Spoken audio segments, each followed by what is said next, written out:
Saya Kari Al-Mansur, 35 tahun, pemilik rangkaian taman tema air dan pusat peranginan mewah global di Dubai dan beberapa bandar di Teluk Parsi. Semua orang dalam industri ini mengenali saya sebagai pencipta keseronokan yang sempurna. Taman tema air saya mempunyai ombak gergasi tertinggi di dunia, suhu yang dikawal sepanjang tahun, zon VIP yang eksklusif, dan sistem keselamatan yang begitu ketat sehingga tiada setitik pun air kotor dapat masuk.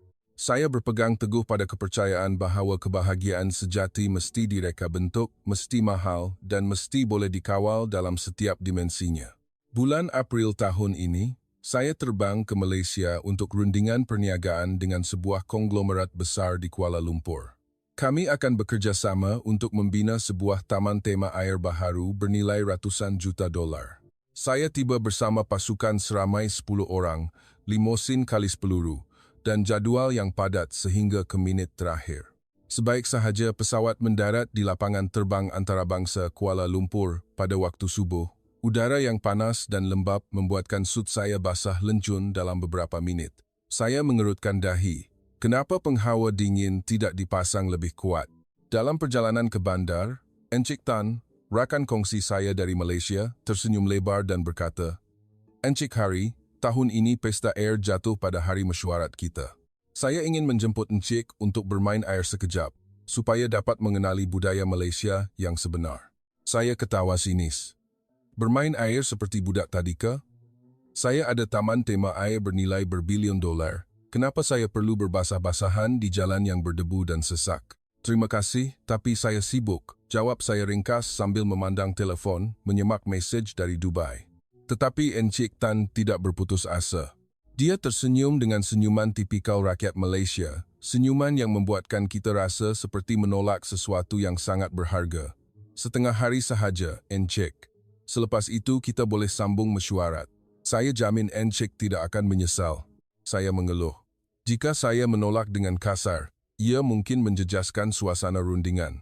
Jadi saya menjawab, "Nanti saya fikirkan." Hotel tempat saya menginap terletak berhampiran menara berkembar Petronas.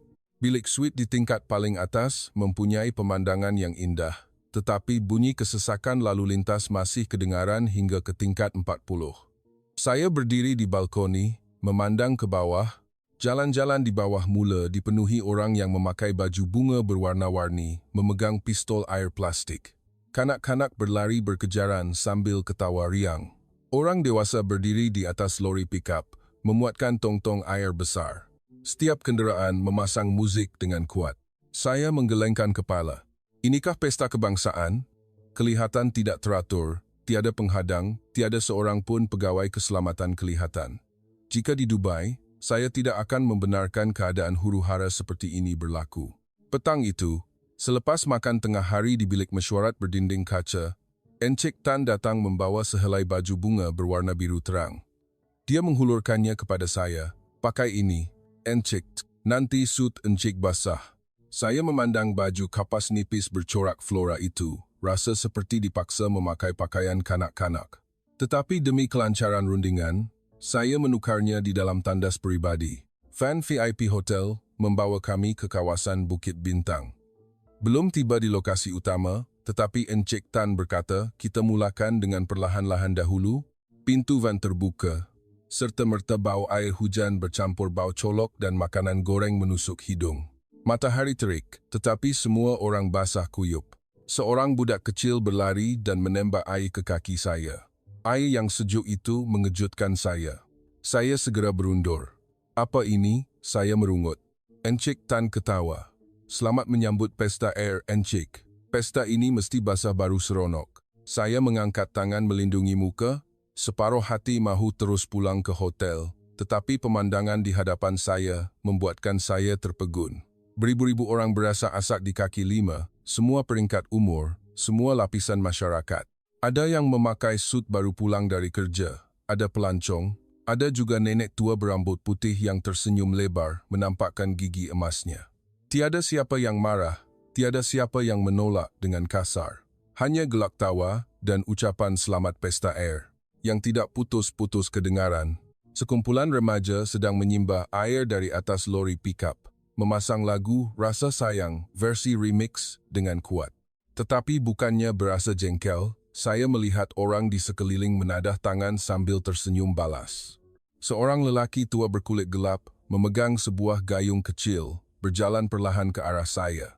Dia mencedok air dengan tangannya dan merenjis lembut ke bahu saya sambil berkata perlahan, "Semoga murah rezeki."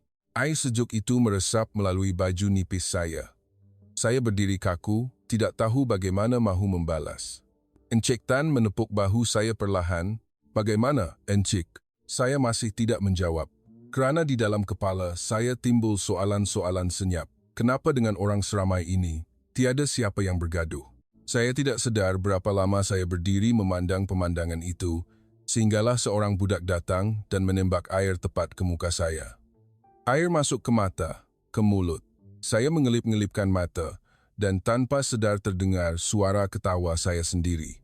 Apa yang sedang berlaku ini? Keesokan paginya, saya terjaga oleh bunyi muzik yang kuat dari sebuah lori pickup di bawah hotel. Cahaya matahari menembusi langsir nipis, membiaskan titisan air yang masih melekat di tingkap dari malam semalam. Baju bunga yang saya gantung semalam masih sedikit lembab. Bau tanah dan air hujan masih melekat di hidung. Saya berdiri di hadapan cermin, memandang diri saya dalam sut kelabu gelap. Hari ini ada mesyuarat penting pada sebelah petang. Saya mengambil telefon, menyemak mesej dari Dubai. Ada email daripada ayah, pastikan kontrak ditandatangani. Maruah keluarga bergantung padamu. Saya mengangguk pada diri saya di cermin dan turun ke lobi. Encik Tan sudah menunggu dengan kopi panas dan senyuman lebar seperti biasa. Seronok tak semalam, Encik Hari? Saya mengangkat bahu, agak pelik. Saya tidak mahu mengaku bahawa saya tertawa tanpa sengaja apabila air masuk ke mata saya. Dia menghulurkan sebuah beg plastik besar. "Hari ini kita sambung di Bukit Bintang dan KLCC. Saya dah siapkan satu set untuk Encik. Pakaian, tuala, selipar." Saya memandang beg itu seperti memandang barang larangan. Saya ada mesyuarat pukul 3 petang. Saya tahu. Tapi dari pagi sampai tengah hari sudah cukup. Kita akan kembali sebelum pukul 1. Saya mengeluh panjang. Jika menolak lagi, mungkin saya akan dianggap terlalu sombong. Jadi, saya mengambil beg itu dan kembali ke bilik untuk menukar pakaian. Kali ini, sehelai kemeja teh putih dengan seluar pendek bercorak daun kelapa dan sepasang selipar plastik biru. Saya memandang diri saya di cermin dan menggelengkan kepala. Kelihatan seperti pelancong bajet, bukan pemilik empire bernilai berbilion dolar. Van membawa kami tiba di persimpangan Jalan Sultan Ismail pada pukul 9 pagi. Jalan raya belum ditutup sepenuhnya, tetapi orang ramai sudah mula berkumpul. Sekumpulan remaja sedang menari di hadapan sebuah restoran. Seorang pakcik sedang menjual bedak sejuk di tepi jalan. Bau wangi bedak itu menusuk hidung. Encik Tan membelikan saya sebaldi kecil dan sepucuk pistol air. "Pegang dulu, Encik, nanti perlu." Saya menerimanya dengan berat hati. Ia ringan, tetapi terasa berat di dalam hati. Kami berjalan masuk ke sebuah lorong kecil di sebelah pusat membeli belah pavilion. Lantai jalan basah lencun sehingga selipar saya melekat dan berbunyi setiap kali melangkah. Air bertakung di lopak-lopak kecil, memantulkan cahaya matahari yang berkilauan. Bau air longkang bercampur bau makanan goreng. Saya mengerutkan dahi. Jalan sekotor ini, tiada siapa yang cedera ke? Encik Tan tersenyum. "Ada juga, tapi semua orang berhati-hati." Jawapan itu masih belum memuaskan hati saya. Tetapi sebelum sempat saya berfikir lebih lanjut, sebuah lori pickup bergerak perlahan di hadapan kami. Di belakangnya berdiri lebih 10 orang, memegang baldi dan pistol air panjang. Lagu Gadis dan Bunga berkumandang begitu kuat sehingga lantai bergegar. Kemudian, tiba-tiba mereka mencedok air dan menyimbah kepada pejalan kaki di sepanjang lorong. Air yang sejuk itu terkena saya sepenuhnya. Saya secara naluri mengangkat lengan melindungi muka. Tetapi apa yang berlaku seterusnya membuatkan saya tergamam. Tiada siapa yang marah, tiada siapa yang memaki hamun. Semua orang mengangkat tangan sambil ketawa. Seorang budak perempuan kecil berlari meminta maaf. "Maaf, abang, basah habis." Kemudian dia menghulurkan sehelai tuala kecil untuk saya mengelap muka. Saya mengambil tuala itu secara automatik. Tuala itu lama dan nipis, tetapi bersih. Bau pelembut kain yang lembut menusuk hidung. Encik Tan menepuk belakang saya. Nampak tak, Encik? Kalau basah, senyum sahaja dan teruskan bermain. Saya melihat sekeliling. Orang yang baru sahaja disimbah air sedang ketawa terbahak-bahak. Seorang lelaki muda yang bajunya basah lencun mengangkat tangan berterima kasih kepada lori pikap yang menyimbahnya, kemudian mengambil pistol airnya sendiri dan menembak balas. Saya berdiri kaku. Jalan yang saya fikirkan berbahaya dan licin, kini menjadi sebab semua orang berjalan lebih perlahan, saling berpegangan, saling tersenyum. Seorang nenek tergelincir sedikit, lelaki di sebelahnya cepat-cepat menyambar lengannya. Kedua-duanya ketawa serentak. Saya merasakan sesuatu yang hangat mengalir di dalam dada, tetapi masih tidak mahu mengakuinya. Lewat petang, kami bergerak ke kawasan KLCC. Jalan Ampang telah ditutup sepenuhnya. Lori-lori pikap berbaris panjang sejauh mata memandang. Orang ramai berasa asak sehingga hampir tiada ruang. Sekumpulan pelajar sedang menyanyi dan menari joget. Seorang pelancong asing berambut perang menari mengikut rentak dengan kekok tetapi tersenyum lebar. Saya mula merasakan badan saya semakin panas, bukan kerana matahari, tetapi kerana air yang tidak henti-henti disimbah.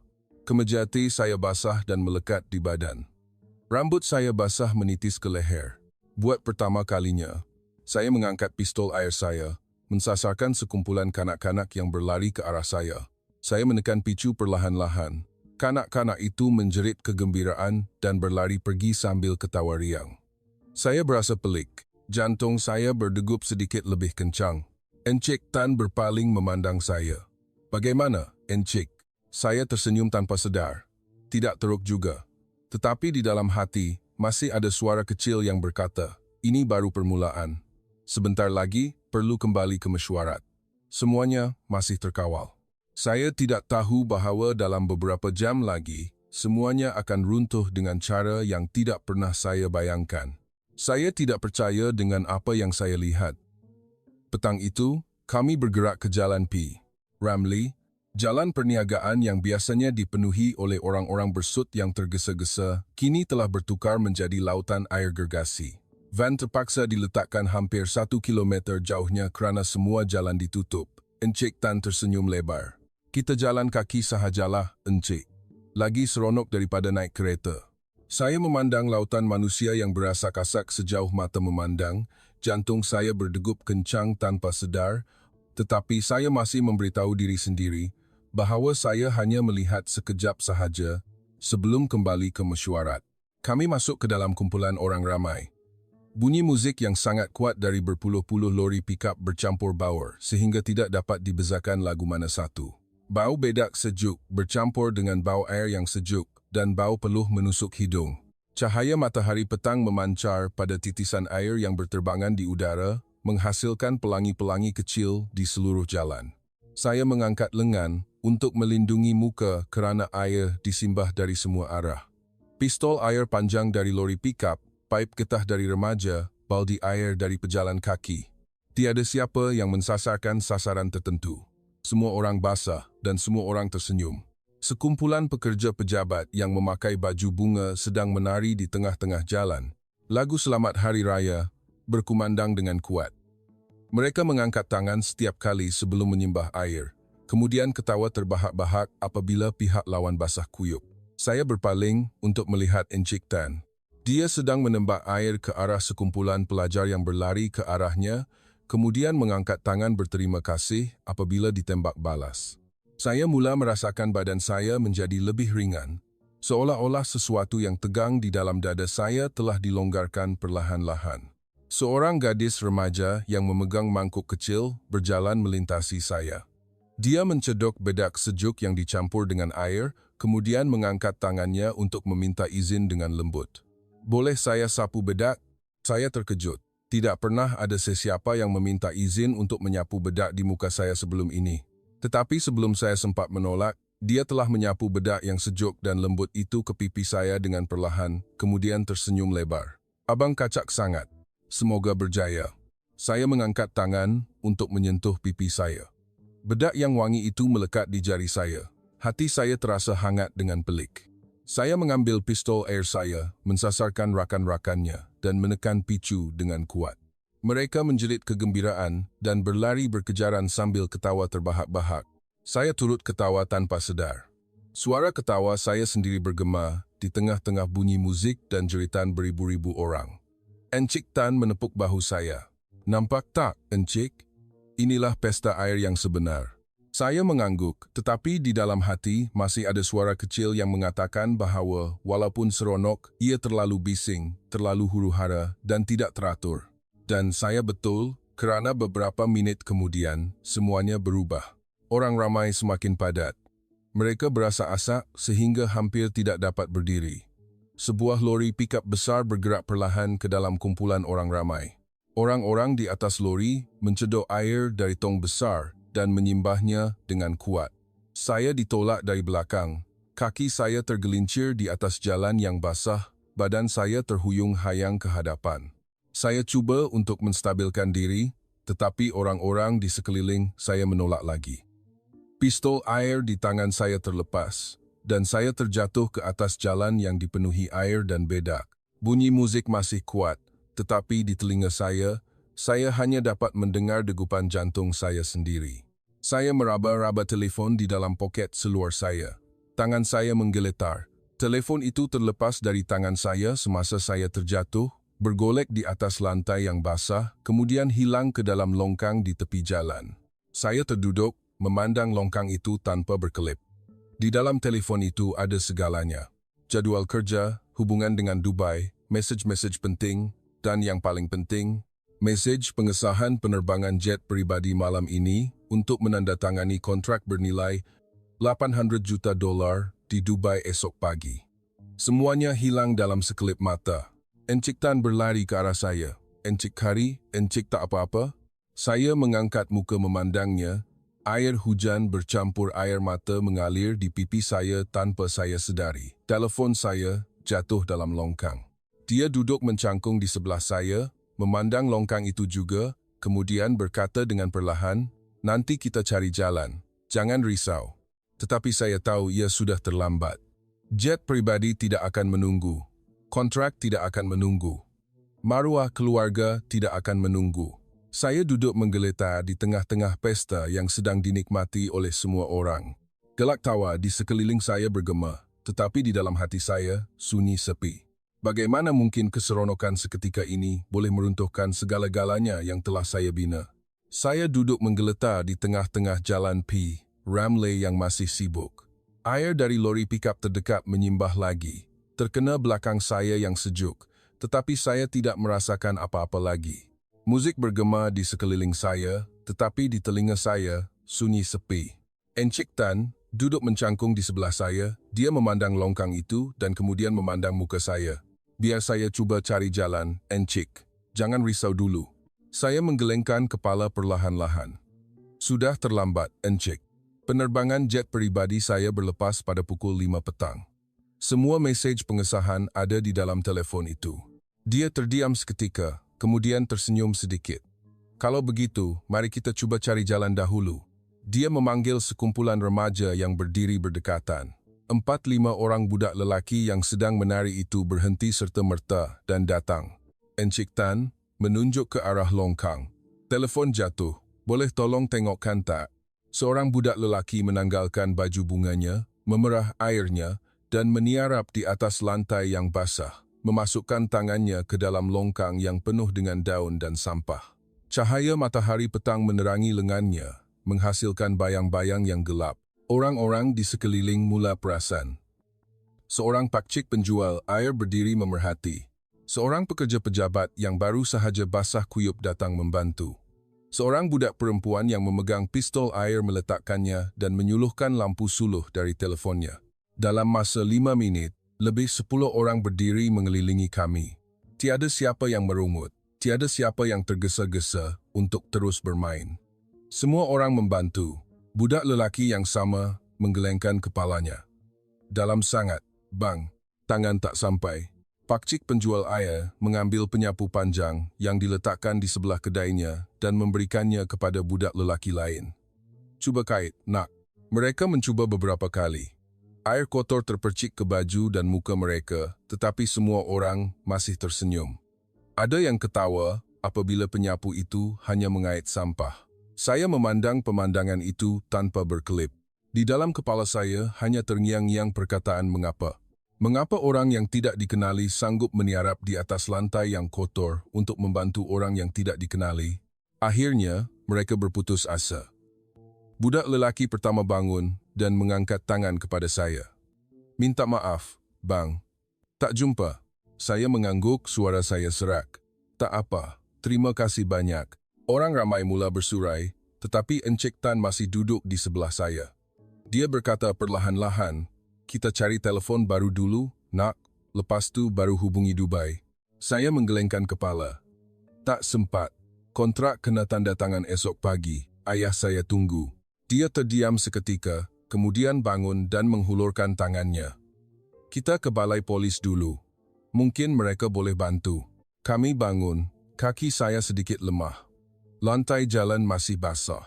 Selipar saya melekat di lantai. Semasa berjalan keluar dari Jalan P. Ramlee, budak perempuan yang sama yang menyapu bedak di muka saya tadi berlari ke arah saya. Dia menghulurkan sebotol air minuman sejuk. "Minum dulu, Bang. Nampak letih." Saya mengambilnya. Air sejuk itu mengalir melalui kerongkong saya. Rasanya seperti ada sesuatu yang hangat mengalir ke dalam dada saya. Kami menaiki teksi yang menunggu di luar zon jalan yang ditutup. Pemandu itu memandang kami yang basah kuyup dan tersenyum. "Baru lepas main pesta air ke? Seronok?" Saya tidak menjawab, tetapi Encik Tan ketawa. "Seronok sangat, tapi ada masalah sikit. Bawa kami ke balai polis Dang Wangi." Kereta bergerak perlahan-lahan di tengah-tengah kesesakan lalu lintas. Bau air hujan dan asap kenderaan bercampur di udara. Di balai polis, seorang pegawai menyambut kami dengan senyuman. Dia mendengar cerita kami dan mengangguk. "Telefon jatuh dalam longkang, ya? Nanti saya cuba hubungi pasukan Dewan Bandaraya." Dia mengambil walkie-talkie dan bercakap dalam bahasa Melayu dengan cepat yang saya tidak fahami, tetapi saya melihatnya tersenyum dan mengangguk kepada kami. Setengah jam kemudian, sebuah kenderaan pasukan Dewan Bandaraya tiba. 3 orang pekerja turun dari kenderaan itu, membawa peralatan untuk membuka penutup longkang. Mereka berjalan terus ke tempat yang saya ingati, membuka penutup longkang itu, dan memasukkan sebatang kayu panjang ke dalamnya. Saya berdiri memerhati, jantung saya berdegup kencang.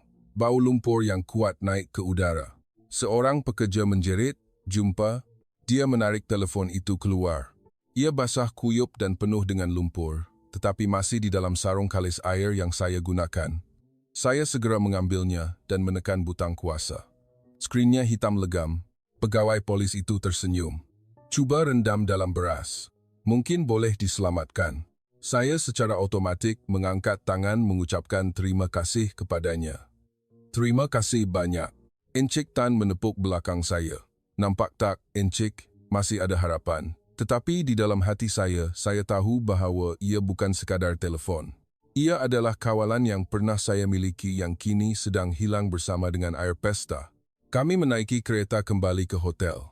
Matahari mula terbenam. Cahaya jingga menerangi bandar raya, menghasilkan kilauan. Saya memandang keluar tingkap. Orang ramai masih bermain air di tepi jalan, ketawa terbahak-bahak. Saya bertanya kepada Encik Tan dengan perlahan, "Mengapa semua orang saling membantu seperti ini?" Dia tersenyum. "Sebab inilah Malaysia, Encik. Hari untuk permulaan baru, kemaafan dan perkongsian." Saya terdiam. Perkataan permulaan baru bergema di dalam kepala saya. Mungkin saya telah salah faham sejak dari awal lagi. Malam itu, saya duduk di dalam bilik suite di tingkat paling atas hotel, memandang ke arah menara berkembar Petronas. Telefon lama yang basah dan berlumpur itu diletakkan di atas seguni beras kering. Skrinnya masih hitam legam, tiada tanda-tanda akan hidup semula. Saya merenungnya lama sehingga mata saya pedih. Encik Tan duduk di hadapan saya, memegang segelas bir yang sudah suam. Cahaya neon dari bandar memancarkan jalur-jalur merah jambu dan ungu di wajahnya, bau beras yang wangi bercampur dengan bau bir. "Saya dah telefon Dubai," katanya perlahan. "Boleh tak kita tangguhkan mesyuarat tanda tangan kontrak?" Saya menggelengkan kepala. Ayah saya tidak pernah menangguhkan apa-apa kerana kemalangan. Dia selalu kata, Orang yang tidak boleh mengawal keadaan adalah orang yang kalah. Dia terdiam seketika, kemudian mengangkat gelasnya dan minum. Malam ini malam terakhir pesta air. Orang Malaysia percaya malam ini adalah malam segala-galanya disucikan. Encik nak turun berjalan-jalan di tepi sungai dengan saya? Saya memandang keluar balkoni. Sungai Klang mengalir deras. Cahaya dari bot-bot persiaran memantul di permukaan air, berkelip-kelip. Bunyi musik dari seberang sungai masih kedengaran sayup-sayup. Bau colok dari sebuah kuil berdekatan dibawa oleh angin sejuk. Saya mengeluh. Baiklah, kami turun ke kawasan tebing sungai berhampiran Masjid Jamek. Orang ramai duduk di atas lantai simen di tepi sungai. Ada yang menyalakan tanglung, ada yang duduk makan nasi lemak. Kanak-kanak berlari berkejaran dengan pistol air plastik, tetapi tidak sekuat siang tadi. Encik Tan membeli 2 buah tanglung kecil daripada seorang penjual di tepi jalan. Tanglung itu diperbuat daripada daun pisang yang segar dengan sebatang lilin dan colok di tengah-tengahnya. Nak lepaskan tanglung? Tanyanya, sambil menghulurkan satu kepada saya. Saya mengambilnya.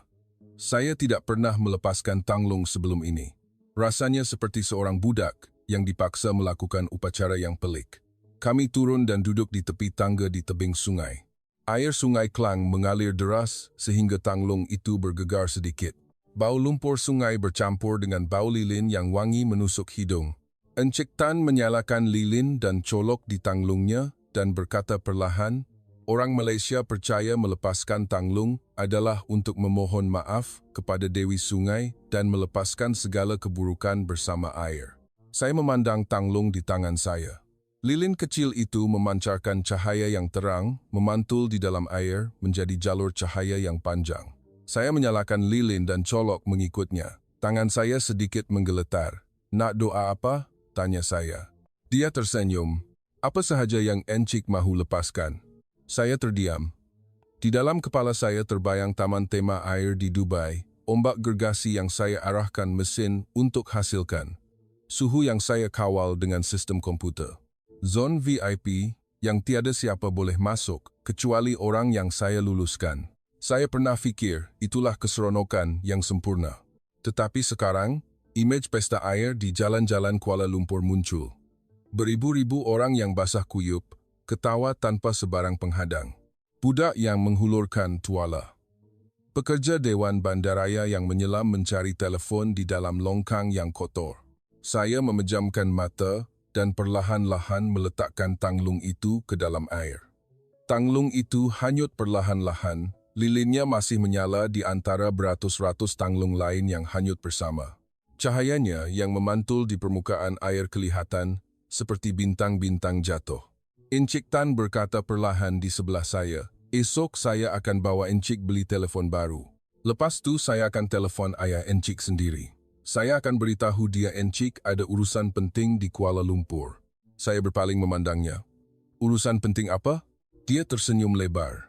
Urusan belajar bahawa keseronokan sejati tidak boleh dikawal. Tetapi, membiarkan ia mengawal kita sedikit sebanyak membuatkan kita lebih bebas. Saya terdiam lama. Air sungai Klang mengalir deras, membawa tanglung saya semakin jauh. Lilinnya masih belum padam. Saya merasakan seolah-olah ada sesuatu yang berat di dalam dada saya hanyut bersama tanglung itu. Bunyi ketawa kanak-kanak kedengaran dari belakang. Sekumpulan remaja berlari dan menembak air sesama sendiri dengan perlahan.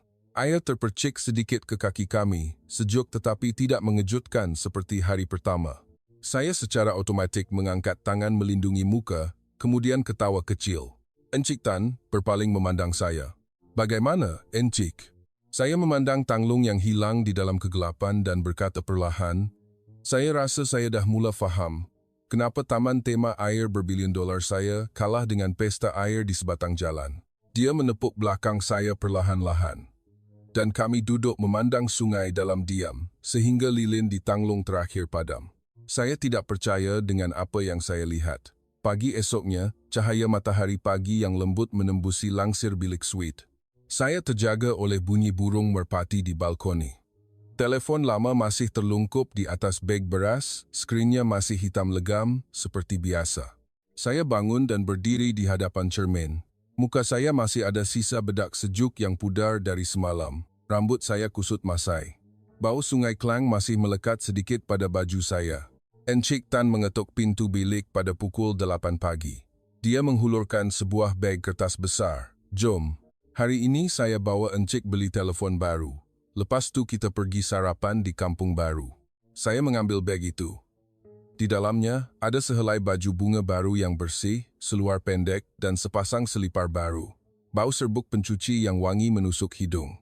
Saya menukar pakaian dan mengikutnya turun lift. Van membawa kami ke sebuah pusat membeli belah terkenal di kawasan Bukit Bintang. Hari ini jalan raya lebih lengang daripada 2 hari sebelumnya. Pesta air telah berakhir, tetapi di atas jalan masih ada kesan bedak dan air yang kering. Bau tanah basah bercampur dengan bau sarapan pagi masih terhidu. Di kedai telefon, seorang jurujual wanita menyambut kami dengan senyuman. Dia membantu saya memilih telefon baru, model yang sama dengan yang lama. Saya membayar dengan kad kredit dan duduk menunggu telefon baru dihidupkan. Encik Tan berdiri menunggu di sebelah saya. Dia berkata perlahan, "Nanti saya tolong telefon ayah Encik." Saya mengangguk, tetapi di dalam hati saya masih berat. Telefon baru dihidupkan. Saya log masuk ke akaun lama saya. Beratus-ratus mesej dari Dubai masuk serentak. Mesej terbaru dari ayah saya, "Kau buat apa di sana?" Rakan kongsi kata, "Tak boleh tangguh lagi. Kalau tak tanda tangan kontrak tepat pada masanya, maruah keluarga akan tercemar." Tangan saya sedikit menggeletar. Encik Tan nampak. Dia menghulurkan tangannya, "Biar saya cakap." Saya menghulurkan telefon kepadanya.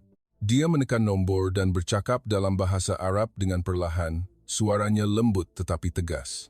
Saya berdiri mendengar tanpa memahami apa-apa, tetapi saya melihat mukanya serius. Dia bercakap selama hampir 10 menit, kemudian menghulurkan telefon kembali kepada saya. "Ayah Encik nak cakap." Saya mengambilnya. Suara ayah saya kedengaran, serak tetapi masih tegas. "Kau buat apa?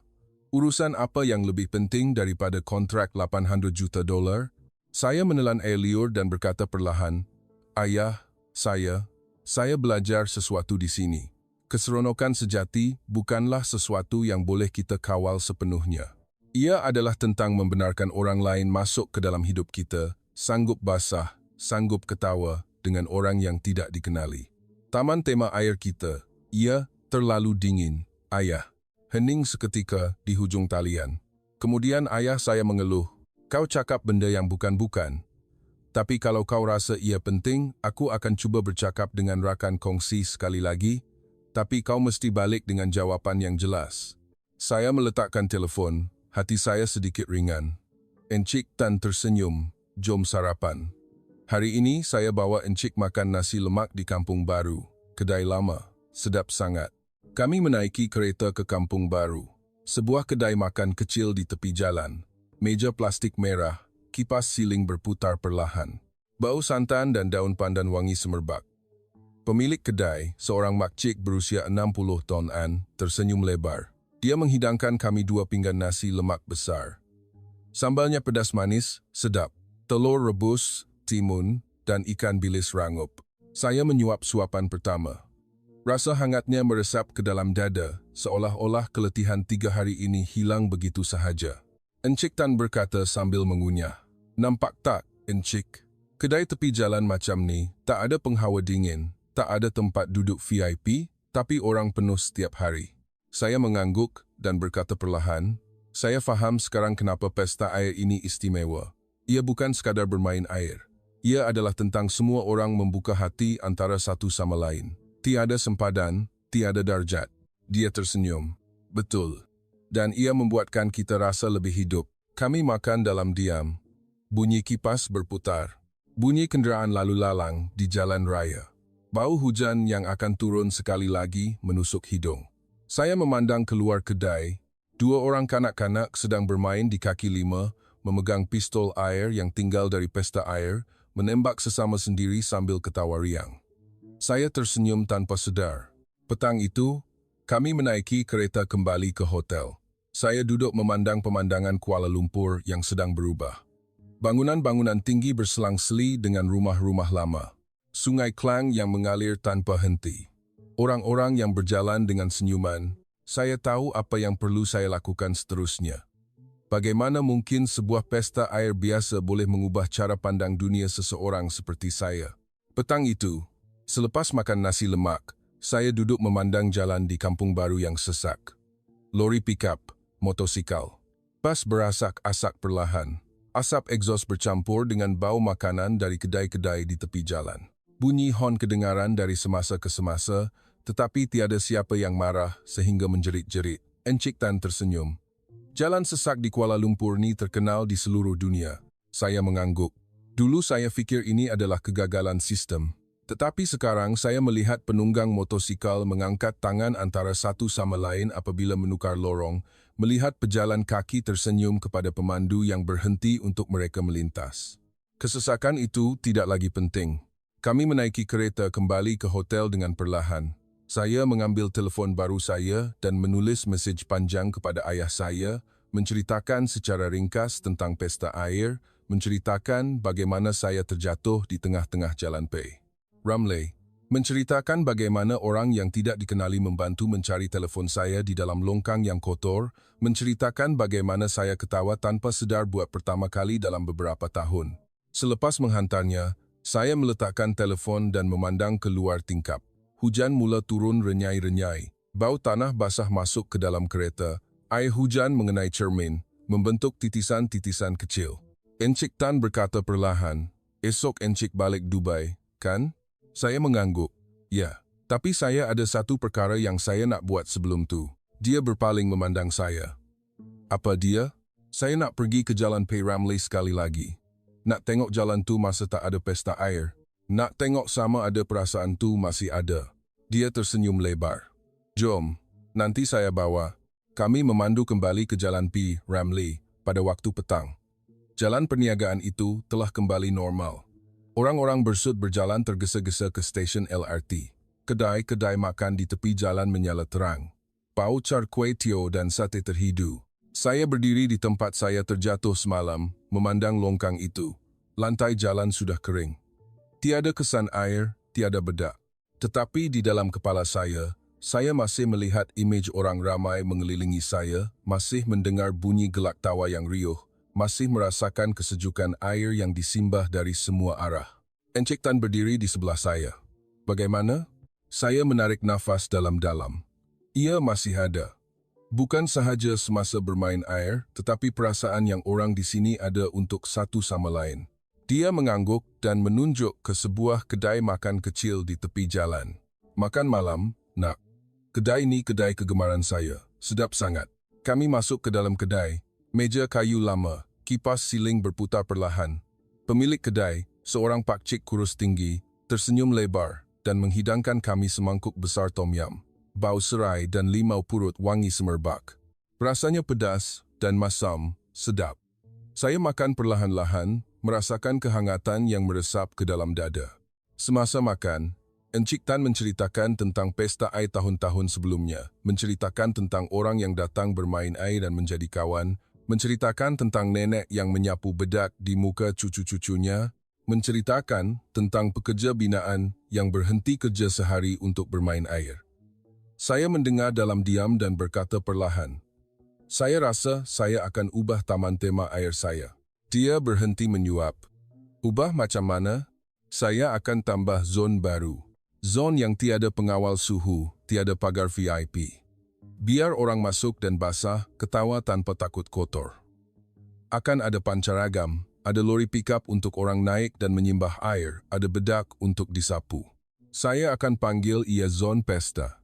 Dia tersenyum lebar sehingga matanya sepet. "Bagus sangat. Orang Dubai akan tahu apa itu keseronokan sejati." Saya ketawa kecil. "Tapi saya tak akan cakap ia dari Malaysia. Nanti orang fikir saya tiru. Saya akan cakap ia adalah inspirasi dari sebuah pesta yang membuatkan orang lupa diri, lupa darjat dan menjadi manusia biasa yang ketawa bersama." Kami terus makan dalam diam. Di luar, hujan semakin lebat. Air hujan mengalir di longkang, berbunyi deras. Saya memandang keluar, melihat orang berlari berteduh, mengangkat tangan antara satu sama lain apabila berasak-asak, melihat kedai sebelah memayungi orang yang lalu lalang. Semuanya biasa, tetapi bagi saya, Ia tidak lagi biasa. Malam itu, saya duduk menulis rancangan perniagaan baru di dalam bilik hotel. Menulis tentang zon pesta, menulis tentang mengurangkan pagar, menulis tentang meminta pekerja tersenyum dan menyapa setiap tetamu. Saya menulis sehingga lewat malam. Cahaya dari bandar memancarkan jalur-jalur jingga. Sebelum tidur, saya mengambil telepon saya. Ada mesej dari ayah saya. Aku dah tangguhkan kontrak untuk kau 3 hari. Balik dan ceritakan pada aku betapa pentingnya ia. Saya tersenyum dan membalas, terima kasih, ayah. Saya akan balik dengan jawaban yang akan mengubah segala-galanya. Saya meletakkan telefon dan memandang ke arah Sungai Klang. Airnya masih mengalir deras seperti biasa. Tetapi sekarang, saya tidak lagi takut untuk membiarkannya membawa saya. Apa yang sedang berlaku ini? Tetapi kali ini, saya sanggup membiarkannya terus berlaku. Pagi terakhir di Kuala Lumpur, saya bangun awal. Cahaya jingga lembut menembusi langsir nipis, memantul di permukaan Sungai Klang yang mengalir deras. Bau hujan semalam masih melekat di hidung, bercampur dengan bau colok dari kuil Tian Hao yang dibawa oleh angin. Saya berdiri di balkoni, memandang ke bawah dan melihat orang ramai mula bersenam di tepi sungai. Sekumpulan pakcik dan makcik sedang menari aerobik dengan perlahan. Kanak-kanak berlari berkejaran sambil ketawa riang. Sami-sami Buddha berjalan perlahan-lahan untuk menerima sedekah. Orang ramai berdiri menunggu untuk memberi sedekah dengan senyuman yang tenang. Saya menarik nafas dalam-dalam, merasakan ketenangan yang tidak pernah saya alami di Dubai. Di sana, semuanya pantas, panas, dan penuh dengan bunyi jentera. Encik Tan mengetuk pintu pada pukul 7 pagi, membawa kopi panas dan roti canai. Hari ini, saya bawa Encik ke Batu Caves sebelum ke lapangan terbang. Saya nak Encik tengok sesuatu lagi sebelum balik. Saya mengambilnya. Bau kopi yang wangi bercampur dengan bau roti canai yang panas. Saya tersenyum, jom. Kami menaiki kereta api ke Batu Caves. Angin yang sejuk meniup muka saya. Bunyi kereta api yang berderak tidak mengganggu ketenangan. Di Batu Caves, orang tidak seramai semasa pesta air, tetapi penuh dengan pelancong dan penduduk tempatan yang datang untuk bersembahyang.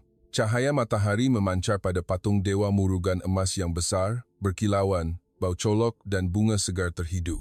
Saya mengikut Encik Tan menaiki 272 anak tangga untuk masuk ke dalam gua. Di dalam, saya melihat ukiran dan lukisan yang menceritakan kisah dewa-dewi Hindu. Warnanya terang walaupun sudah berusia beratus-ratus tahun. Seorang budak kecil sedang duduk mendengar neneknya bercerita dari gambar-gambar itu. Suara neneknya lembut dan perlahan. Encik Tan berkata perlahan, kami orang Malaysia percaya seni macam ni bukan sahaja cantik tapi menyampaikan kebaikan, kesabaran dan perpaduan. Saya mengangguk, memandang ke arah sekumpulan pelancong asing yang sedang mengambil gambar. Sepasang suami isteri Eropah mengangkat tangan menyembah di sebuah kuil dengan hormat, walaupun tidak tahu upacaranya dengan jelas. Saya duduk di hadapan kuil, memejamkan mata dan berdoa dalam diam. Saya tidak tahu apa yang hendak didoakan, tetapi di dalam hati saya terlintas perkataan, semoga lebih memahami. Selepas meninggalkan kuil, kami menaiki kereta ke lapangan terbang antarabangsa Kuala Lumpur. Dalam perjalanan, Encik Tan memberikan saya sebuah beg kain kecil. Hadiah kecil. Di dalamnya ada sebotol minyak wangi bau bunga melur dan sekeping CD lagu-lagu rakyat Malaysia, bau bunga melur yang wangi menusuk hidung. Saya tersenyum. Terima kasih banyak. Saya akan dengar lagu ni setiap kali saya rindu Kuala Lumpur. Dia menepuk bahu saya perlahan-lahan. Datang lagi, ya. Lain kali saya bawa Encik main pesta air di Pulau Pinang. Lagi seronok. Saya ketawa. Baiklah. Di lapangan terbang, kami berpelukan sekejap. Dia berlalu pergi. Saya berdiri memandang belakangnya sehingga hilang di dalam kumpulan orang ramai. Sementara menunggu untuk menaiki pesawat, saya duduk menulis email kepada pasukan saya di Dubai tentang zon pesta yang baru. Saya memberitahu mereka bahawa saya akan mengurangkan beberapa pagar VIP, akan menambah pancaragam dan aktiviti komuniti. Saya menekan butang hantar dan memandang keluar tingkap. Pesawat sedang berlepas. Kuala Lumpur perlahan-lahan menjadi kecil. Sungai Klang kelihatan seperti sejalur perak yang berkilauan. Air yang pernah saya kawal dengan jentera yang mahal, kini menjadi simbol pelepasan. Air pesta air yang basah, air sungai Klang yang mengalir tanpa henti, air mata yang mengalir di pipi saya tanpa saya sedari semasa saya terjatuh. Saya tersenyum pada diri saya di cermin tingkap pesawat. 3 hari kemudian di Dubai, saya bermesyuarat dengan ayah saya dan rakan-rakan kongsi. Saya menceritakan kepada mereka tentang pesta air, tentang orang yang tidak dikenali yang saling membantu, tentang senyuman yang tidak ternilai. Ayah saya mendengar dalam diam dan mengangguk.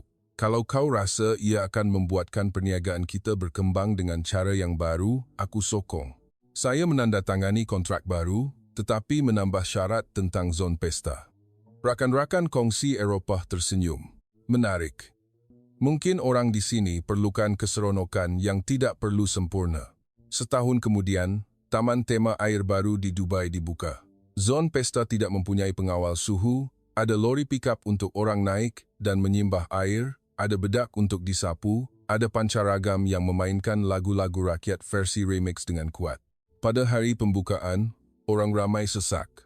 Kanak-kanak berlari berkejaran sambil ketawa riang. Orang dewasa berdiri basah kuyup, mengangkat tangan menyembah antara satu sama lain. Tiada siapa yang peduli dengan VIP. Saya berdiri memandang dari satu sudut, memakai baju bunga yang saya beli dari Kuala Lumpur. Air terpercik ke badan saya, sejuk. Saya mengangkat pistol air saya dan menembak dengan kuat, kemudian ketawa terbahak-bahak. Definisi keseronokan sejati bukanlah mengawal setiap titisan air, tetapi membiarkan air membawa kita dan merasakan lebih hidup daripada sebelumnya. Mungkin saya telah salah faham sejak dari awal lagi.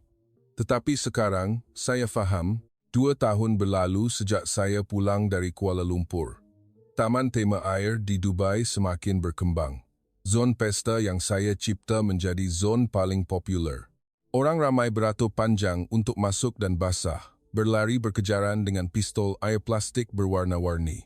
Orang dewasa berdiri di atas lori pickup yang saya import dari Malaysia, menyimbah air dengan kuat. Ada pancaragam yang memainkan lagu-lagu rakyat versi remix dengan kuat. Ada bedak putih untuk disapu secara percuma. Saya berdiri memandang dari balkoni pejabat saya. Baju bunga yang saya beli dari Kuala Lumpur masih ada di dalam almari pakaian saya. Saya sering memakainya, walaupun orang di sini memandang saya dengan pelik. Ayah saya masuk ke dalam bilik. Dia tersenyum di hujung bibirnya. Zon baru ni buat keuntungan lebih baik daripada yang aku sangka. Kau dah banyak berubah, Curry. Saya berpaling dan tersenyum kepadanya. Ya, ayah. Saya belajar dari sebuah pesta kecil di sebatang jalan di Kuala Lumpur bahawa keseronokan sejati bukan pada wang atau jentera, tetapi pada kesanggupan untuk basah, sanggup ketawa dengan orang yang tidak dikenali, sanggup melepaskan apa yang pernah dipegang. Dia mengangguk dan menepuk bahu saya perlahan-lahan. Baguslah, dunia ni perlukan lebih banyak keseronokan macam tu. Petang itu, saya menaiki pesawat kembali ke Kuala Lumpur sekali lagi.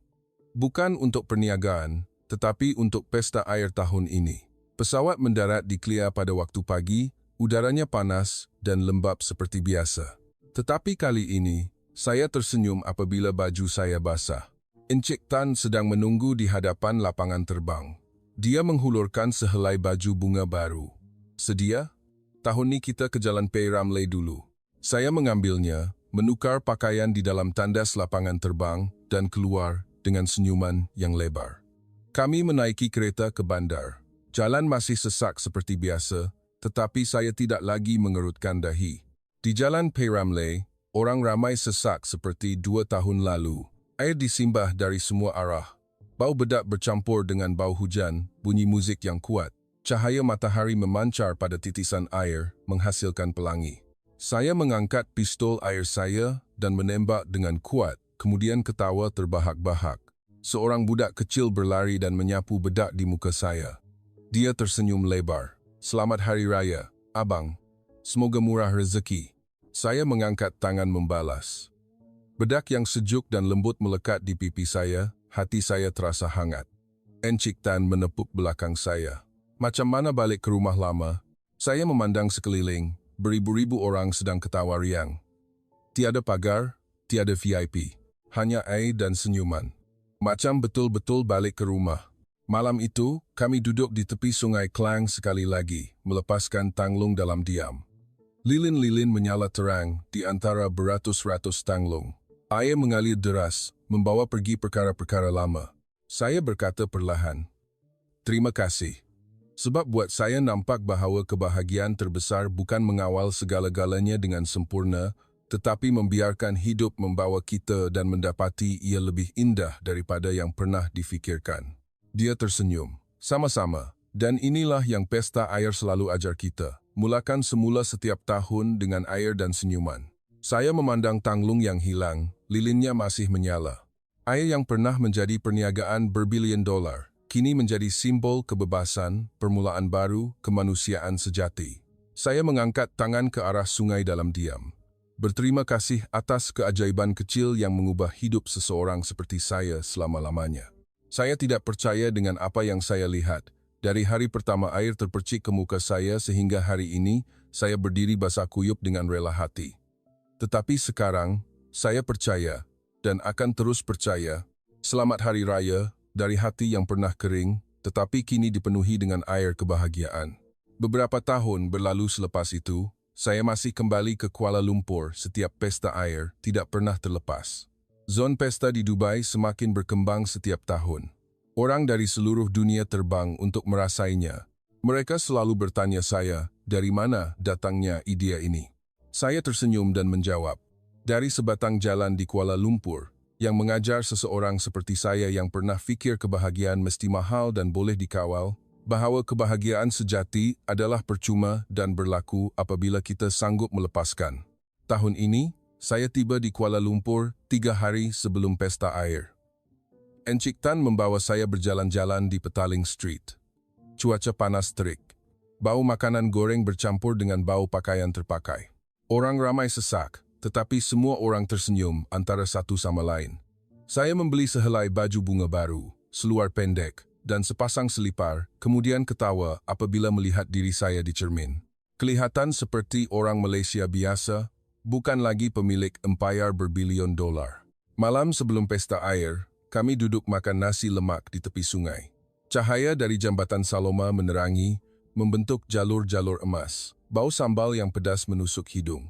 Rasanya masam, manis, masin, sedap. Encik Tan mengangkat gelas birnya. Tahun ni Encik Hari dah banyak berubah. Dari orang yang takut basah, jadi orang yang tunggu nak basah setiap tahun. Saya ketawa. Ya, pesta air ajar saya hidup ni macam air. Kalau kawal terlalu ketat, ia akan kering. Tapi kalau biar ia mengalir, ia akan penuh dan hidup. Dia mengangguk dan berkata perlahan, dan itulah yang orang Malaysia dah belajar lama. Kami tak takut jalan sesak, tak takut hujan turun, tak takut basah. Sebab kami tahu semua akan berlalu dan yang tinggal adalah senyuman dan kenangan indah. Saya terdiam, memandang sungai Klang yang mengalir deras. Airnya memantulkan cahaya, berkilauan seperti bintang-bintang di permukaan air. Hari pesta air tahun ini, saya berdiri di tengah-tengah jalan P. Ramlee sekali lagi. Air disimbah dari semua arah, bedak disapu penuh di muka, bunyi muzik yang kuat, bau hujan bercampur dengan bau colok. Kanak-kanak berlari dan menembak air ke arah saya. Saya mengangkat pistol air saya dan menembak balas, ketawa sehingga air mata mengalir. Seorang nenek datang ke arah saya. Dia memegang sebuah gayung kecil, mencedok air, dan merenjis bahu saya dengan perlahan, kemudian berkata perlahan-lahan, "Semoga bahagia, anakku. Selamat Hari Raya." Saya mengangkat tangan kepadanya. Air sejuk meresap melalui baju saya, hati saya terasa hangat. Saya berpaling memandang Encik Tan. Dia berdiri basah kuyup, tersenyum lebar. Kami mengangkat pistol air kami dan menembak sesama sendiri, ketawa sehingga tidak cukup nafas. Pada waktu petang, kami duduk melepaskan tanglung di tepi sungai. Lilin-lilin menyala terang, beratus-ratus tanglung hanyut bersama. Air membawanya pergi perlahan-lahan. Saya memejamkan mata dan berdoa dalam diam, semoga semua orang di dunia dapat merasai keajaiban kecil seperti ini. Keajaiban yang terhasil dari air biasa, senyuman biasa, dan hati yang terbuka. Tanglung hilang di dalam kegelapan, lilinnya masih menyala. Saya membuka mata, memandang langit yang penuh dengan bintang dan berasa bersyukur. Terima kasih Malaysia, Terima kasih pesta air. Terima kasih orang yang tidak dikenali yang pernah membantu saya pada hari saya terjatuh. Terima kasih kerana menjadikan saya dari orang yang pernah fikir kesempurnaan adalah segala-galanya, menjadi orang yang tahu ketidaksempurnaan adalah yang membuatkan hidup paling indah. Air adalah kehidupan, dan kehidupan adalah mengalir ke hadapan dengan senyuman, dengan kebasahan, dengan kebahagiaan sejati. Selamat Hari Raya dari hati yang pernah kering, tetapi kini dipenuhi selamanya.